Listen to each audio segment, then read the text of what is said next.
Bonsoir Justine. Bonsoir David, bonsoir à tous. Donc, dans quelques jours, l'épidémie de Covid ne sera plus qu'un souvenir en Angleterre.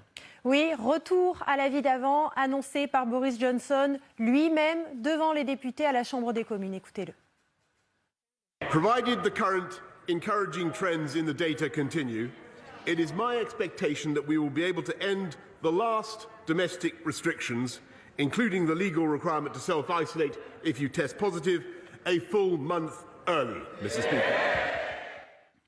Vous l'avez entendu, les malades n'auront même plus besoin de s'isoler. Concrètement, ça veut dire qu'ils pourront aller au restaurant, dans les magasins, au travail.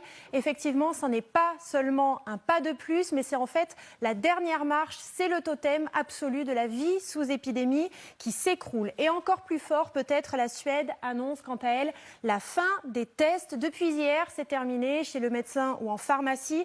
En clair, les cas positifs ne seront même plus mesurés. Effectivement, le Covid rejoint la grippe, le rhume ou encore l'angine dans la catégorie des maladies banales. Écoutez la première ministre suédoise, c'est très rapide, ça tient en quelques mots. Och jag kan säga att det börjar bli dags att öppna upp Sverige igen. Bakgrunden till dagens besked är ju att pandemin är inte över, men däremot så är den på väg in i en helt ny fas.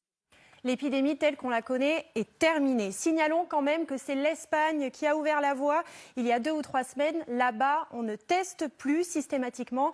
Et effectivement, l'isolement est laissé à l'appréciation des malades. Oui, c'est en train de gagner de plus en plus de pays d'Europe. Mais est-ce que ça veut dire, Justine, qu'en Angleterre, qu'en Suède, il n'y a plus de cas positifs, qu'il n'y a plus de cas graves, qu'il n'y a plus de décès ?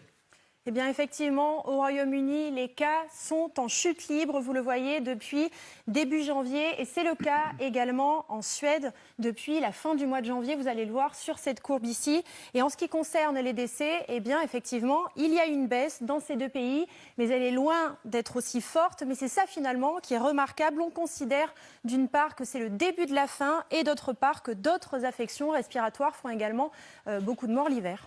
C'est ça. C'est important, hein, les décès, ils diminuent pas vraiment. Mais là-bas, oui, bien sûr, on se dit, c'est sur la pente descendante. Il y a toujours un temps de retard pour les cas graves, puis pour les décès. Mais on se dit surtout, comme vous le dites très bien, Justine, chaque année, il y a beaucoup de décès de la grippe. Entre 8 ou 10 000 personnes, certaines années en France. Je crois que la saison 2017-2018, il y avait 10 000 morts en France de la grippe.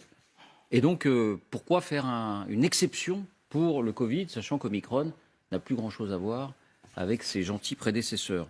Enfin, plutôt ses méchants prédécesseurs. Justine, retour donc à la vie d'avant. Vous vouliez quand même nous dire un mot, parce que ailleurs qu'en Europe aussi, ça commence à bouger, en particulier aux États-Unis. Oui, effectivement, aux États-Unis, l'un des pays symboles de cette épidémie, ils sont en train d'abandonner le masque en intérieur. Et donc, après la Californie, le New Jersey et le Connecticut, c'est au tour de l'État de New York, que ça soit dans les commerces, dans les restaurants, au travail ou même, vous le voyez, dans les transports en commun, avec une exception quand même encore pour les écoles. Merci Justine.